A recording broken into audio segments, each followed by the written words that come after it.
Welcome to the Deep Dive. Ready to explore how your mind shapes the way you use language? Sounds like fun. Today we'll be diving deep into Cognitive Discourse Analysis, CDA for short. It's all about the mental processes behind how we make meaning from language. Not just the words themselves. Exactly. We'll be looking at some really cool interactive articles on the Discourse Analyzer AI Toolkit website. A fantastic resource. Absolutely. They're packed with real-world examples that make this stuff come alive. By the end, you'll have a whole new awareness of the mental machinery running in the background every time you communicate. Plus, you'll get some specific examples of how it works in everyday life. I'm ready to dive in. Me too.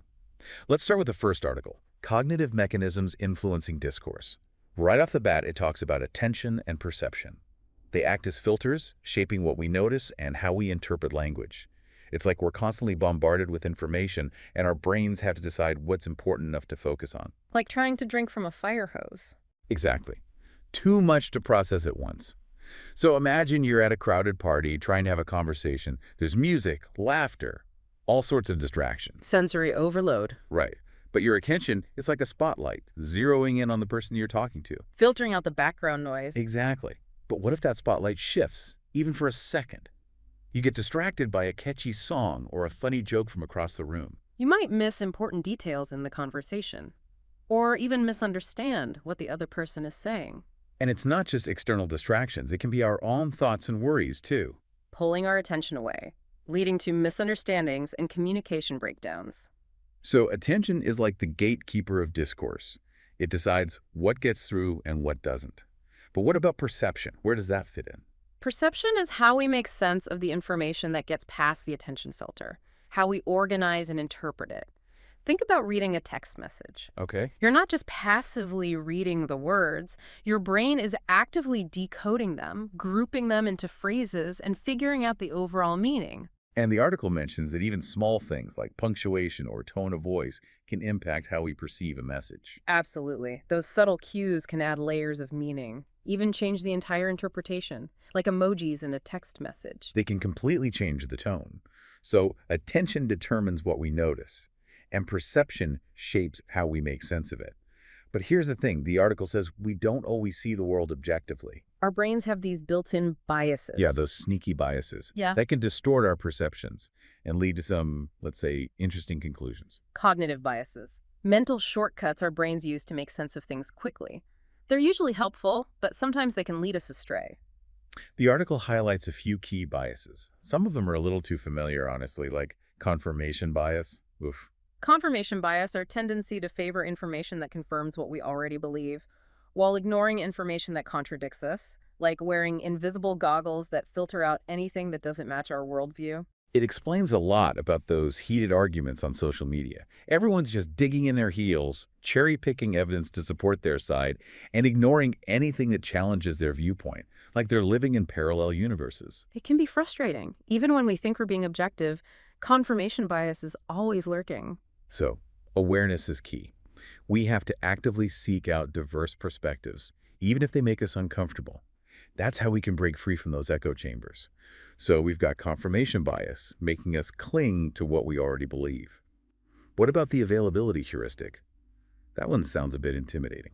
Not as complex as it sounds. It's our tendency to overestimate the likelihood of things that come to mind easily. Like if you see a news report about a plane crash, you might suddenly be terrified of flying, even though it's statistically very safe. Because that image of the plane crash is so vivid and readily available, it makes it feel more common and dangerous than it actually is. Exactly. And it applies to so many things. Our perceptions of crime rates, judgments about social groups, it's all influenced by what easily pops into our minds. So we have confirmation bias, making us cling to our beliefs, and the availability heuristic, warping our sense of risk. Any hope for us? Of course. Recognizing these biases is the first step. Once we're aware of them, we can question our assumptions, seek out balanced information, and make more informed choices. Okay, one more bias to unpack. Anchoring bias. This one sounds like it could really throw us off. Anchoring bias is when we fixate on the first piece of information we get, even if it's misleading. Like that initial piece of information becomes an anchor, weighing down our judgment. So if you're negotiating a salary and the first offer is super low, that might become your anchor. Even if you know you deserve more, it's hard to shake that initial number. That initial anchor sets the stage. It affects how we perceive what's reasonable and what we can achieve. It's mind-blowing how these biases work under the surface, shaping our perceptions and choices. Like we're not always in control of our own thoughts. And that's exactly why CDA is so valuable. It brings those hidden mental processes to light. It helps us understand how our minds work so we can make more conscious, informed decisions. Okay, so we've covered attention, perception, and these fascinating, yet sometimes frustrating cognitive biases. What's next on our CDA journey? Now that we have a grasp of how our minds process information, we can explore how those processes shape our understanding of discourse itself. Sounds good. I'm ready for more. Great.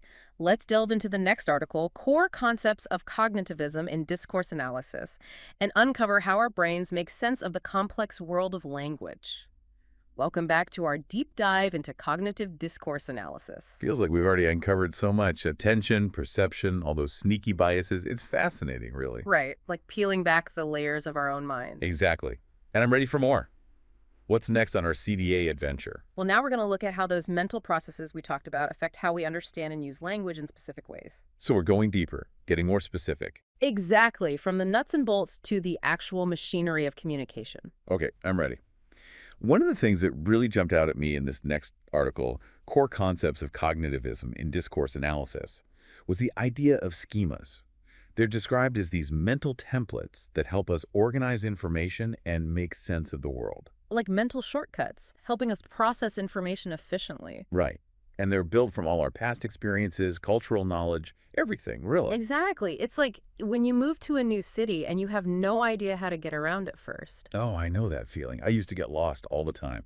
Every trip was an adventure. But then as you explore, your brain starts to build schemas for different neighborhoods, landmarks. It's like my brain was creating a mental GPS, but instead of streets, it was using memories and experiences to guide me. Precisely. And schemas do so much more than just help us navigate physical spaces. Oh. They shape how we understand everything. Social situations, abstract concepts, even how we understand stories and conversations. So how do these schemas actually affect how we understand discourse? In lots of ways. For one, they help us grasp what's being said, even if the information is complex. Like, think about reading an article on a topic you don't know much about. Okay. Your existing schemas, even if they're not directly related, can still help you make connections and start to build some understanding. It's like having mental scaffolding to hang new information on. Exactly. And schemas also guide our expectations. When we encounter something new, they shape what we anticipate will happen next. Like if you're reading a mystery novel. Yeah. All those classic mystery elements come to mind. Detectives, clues, red herrings. You start trying to guess what's going to happen next and who did it. Exactly. And those expectations affect everything. How we interpret the story, what we pay attention to, even what we remember. But isn't there a downside? Could schemas also prevent us from seeing the whole picture? That's right. They can act as filters, too, highlighting some information and downplaying other information that doesn't fit. That's where things like stereotypes and prejudice can come into play. Because if our schemas are based on inaccurate information, we end up with a distorted view of the world. That's why it's so important to be aware of our schemas and to be willing to challenge them. They aren't always accurate, and we need to be open to new information and perspectives, even if they make us uncomfortable. So schemas, they're powerful, but we need to keep them in check. Exactly. Now, there's another concept related to schemas called mental models. Mental models, how are those different? Mental models are a bit more dynamic, specific to the situation. Think of them as mental simulations of the world around us. Like if you describe a car accident to me, I might create a mental model in my mind of the cars, the location, how it all happened. Precisely. But the key difference is that mental models change as we get new information. They're flexible, not fixed like schemas. So as I learn more about the accident, maybe from witnesses or a police report, my mental model gets more detailed and accurate. Exactly. And this process of updating our mental models is crucial for how we learn and understand. So to be clear, both schemas and mental models are at work when we're trying to make sense of discourse, but schemas are more like these big picture frameworks. And mental models are like these more specific, adaptable simulations that we create in real time. That's a great way to put it. And these mental models are key for both understanding what others are saying and for creating our own arguments and stories. It all ties together. Speaking of which, the next article, The Role of Memory in Discourse, talks about how memory is crucial for how we understand language. It's not just about remembering facts. Absolutely. Memory is essential for discourse. It allows us to hold onto information long enough to make sense of it, to connect different parts of a conversation or text, to bring in what we already know. Right, and the article breaks down all the different types of memory involved. Starting with sensory memory, it's incredibly brief, just a fleeting impression that lets us hold on to sensory information for a tiny moment. So if someone says a word, my sensory memory holds on to the sound long enough for my brain to actually process it and recognize it as a word. Exactly. Then it gets passed on to working memory, where we can hold it for a little longer while we actively think about it. It's like our mental workspace. Yeah. But it's limited, right? Very much so. We can only juggle so much information at once before things start to fall apart. Okay, so sensory memory holds on to information briefly. Working memory is where we process it. What about long-term memory? That's our vast storehouse of knowledge, experiences, memories. Everything we've learned and experienced is stored there. Our mental library. And that plays a big role in how we understand discourse, right? Absolutely. It's where we store our vocabulary, our knowledge of grammar, our understanding of concepts and ideas. So every time we try to make sense of something, we're drawing on all this information from our long-term memory. It's like piecing together a puzzle, using all the pieces we've gathered over time. So all these types of memory work together, even if we're not aware of them. Pretty amazing. It really is. And there's another layer to this. Our memories aren't just passive recordings of the past. They're constantly being reshaped by new experiences, by our emotions even. Wait, you're saying that every time we remember something, we might be changing the memory itself? That's right. They're more like stories we tell ourselves, and those stories can change over time, sometimes in big ways. Wow, that makes you wonder how much of what we remember is actually accurate. It's a good question, and it's especially important to keep in mind when we're analyzing discourse, especially personal stories or historical accounts. Because we can't assume that those accounts are perfectly objective. Right. We have to think about the context, the speaker's motivations, the potential for memory biases to have influenced the story they're telling. So it's like another layer of complexity in discourse analysis. Mm. We're not just analyzing the words themselves, but also thinking about the cognitive processes that shape those words and how those processes might have introduced some distortions. Exactly. And that's what makes CDA so challenging, but also so rewarding. It's about recognizing that language is a product of our minds, and our minds are incredibly complex. Okay, we've covered schemas, mental models, and the role of memory. Are there other cognitive mechanisms involved in discourse? Absolutely. One that we touched on earlier, but that's worth revisiting in more detail, is attention.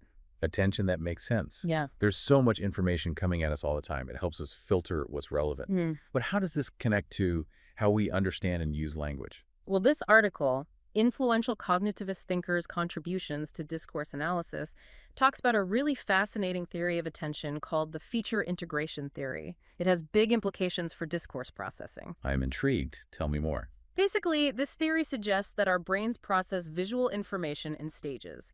In the first stage, we automatically process basic features of objects like color, shape, size. But to actually perceive those features as belonging to a whole object, we need to focus our attention. Okay, so let's say I'm looking at a fruit bowl. My brain might register the red of an apple, the yellow of a banana, the green of the grapes. But to actually perceive them as separate fruits, I need to focus on each one. Exactly. And this same process applies to language. When we read or listen, our brains are taking in all this information, words, phrases, grammar. But to actually understand the meaning, we have to focus our attention and put all those pieces together. So attention allows us to go beyond just recognizing words and phrases to really grasping the message, the connections between ideas, like the glue that holds it all together. Precisely.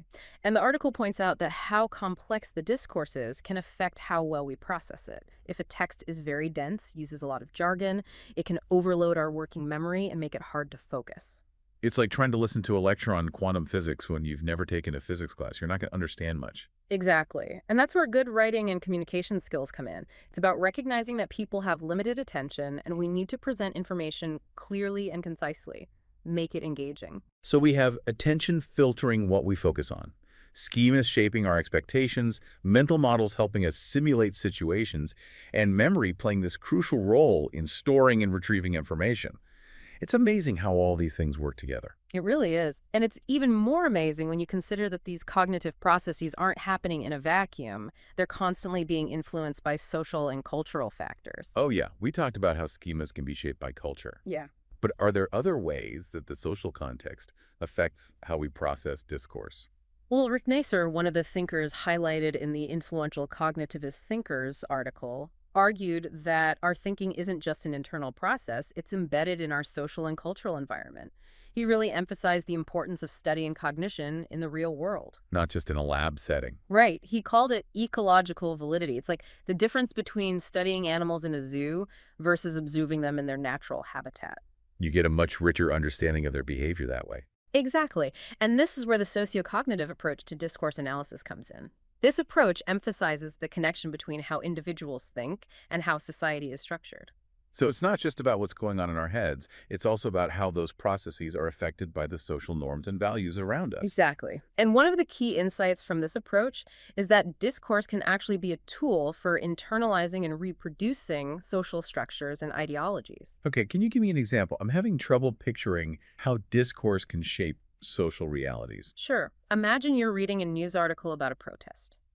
The way that article is framed, the language, the images, the sources, it can really affect how you see the protesters and their motivations. So if the article describes the protesters as violent or disruptive, it might make me see them in a negative light, even if they have good reasons for protesting. Exactly. And over time, being exposed to these kinds of narratives can shape our schemas and how we understand social issues, even if those narratives are biased.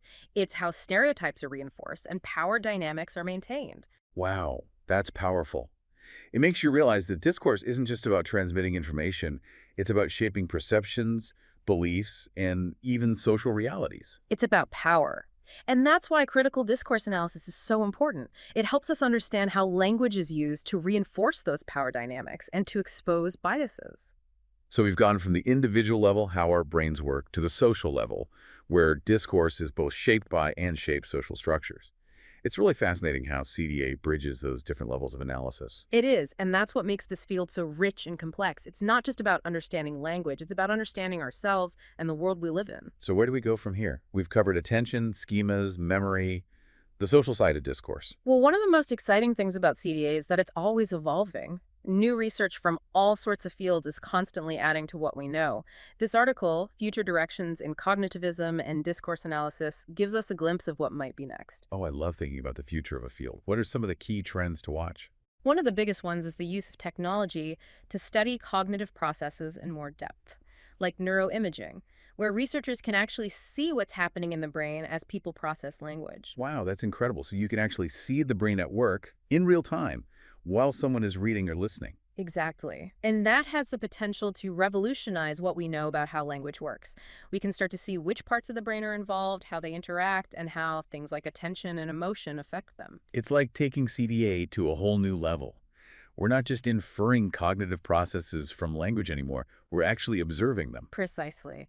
And this has huge implications for all sorts of things, from education to therapy to developing communication technology that works better with our brains. So technology is opening up all these new possibilities for CDA research.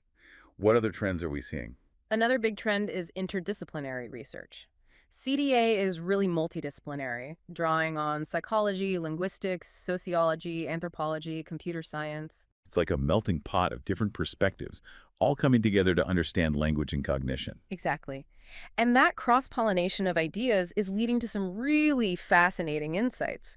For example, there's a lot of research now on how culture shapes cognitive processes and how those differences play out in discourse. So it's not just about universal mechanisms, it's about how those mechanisms are expressed and shaped by cultural norms. Precisely. And this research is crucial for better cross-cultural communication, understanding that people from different backgrounds might process information differently, use language differently, even have different expectations about what good communication looks like. That's such an important point. We need to be aware of those nuances and not just assume everyone thinks the same way we do. Absolutely. And this brings us to another important trend in CDA, the focus on the social implications of the research. Okay, how do we use this knowledge responsibly? Exactly. As we learn more about how language and cognition work, we have to think about how that knowledge can be used. It's like that old saying, With great power comes great responsibility. Right. If we understand how language can be used to influence people, we have to be careful about how we use that knowledge. Especially in areas like politics, advertising, media, where language is used to persuade and shape public opinion. I completely agree. This field has the potential to make a real difference in the world, but it's up to us to use it ethically, to promote understanding, to build a more just world. That's a great way to sum it up. And that's it for this part of our deep dive. Back again for the final part of our deep dive into cognitivism and discourse analysis. It's been a fascinating journey exploring the mind and language. We've covered so much. Attention, schemas, memory, those social influences. We've really been mapping out our cognitive landscape. Today, we're going to wrap things up by looking at the research methods used in CDA. How do we actually study these cognitive processes? Exactly.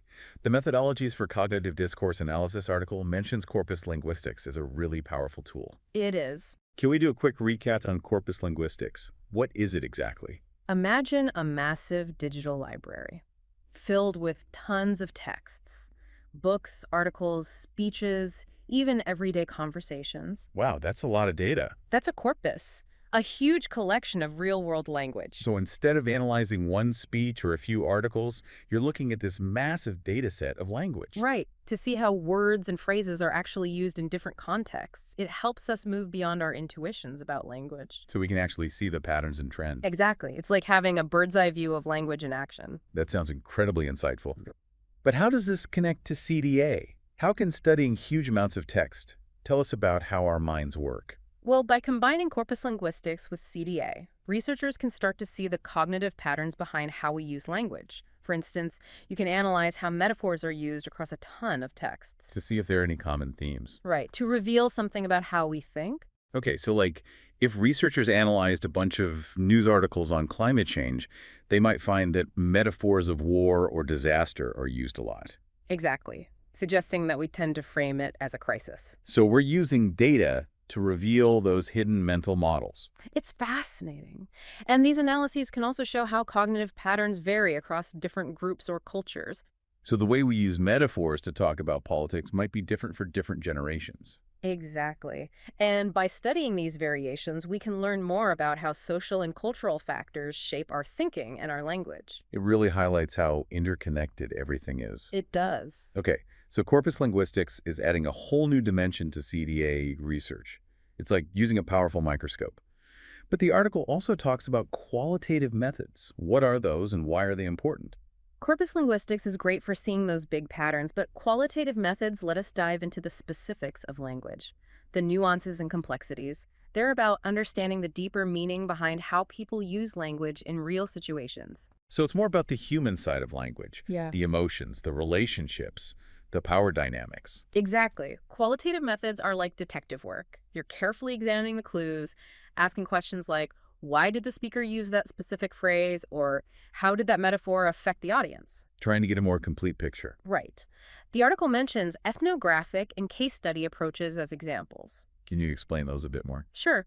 Ethnography is about immersing yourself in a culture or community to understand their language practices, observing how they use language every day and what it reveals about their beliefs and values. So, like, if you wanted to understand how teenagers use language online, you might spend time observing their interactions, interviewing them about their experiences. Exactly. And case studies involve focusing on specific examples of discourse, a political speech, a marketing campaign, a conversation between friends. To understand how language is used strategically in that particular context. Right. So qualitative methods give us this rich, in-depth understanding of language in action.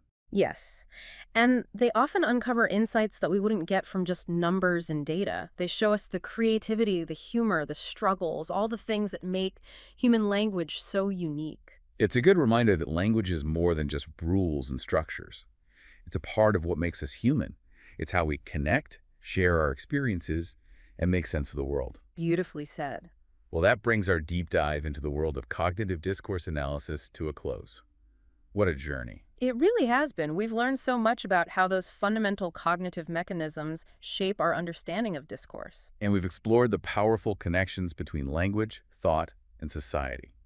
using both quantitative and qualitative research methods to uncover the depths of human communication. We hope you've enjoyed the journey as much as we have. Every time you read an article, have a conversation, scroll through social media, those cognitive processes are at work, shaping your understanding and influencing how you interact with the world. Keep that in mind as you navigate the world of language and communication.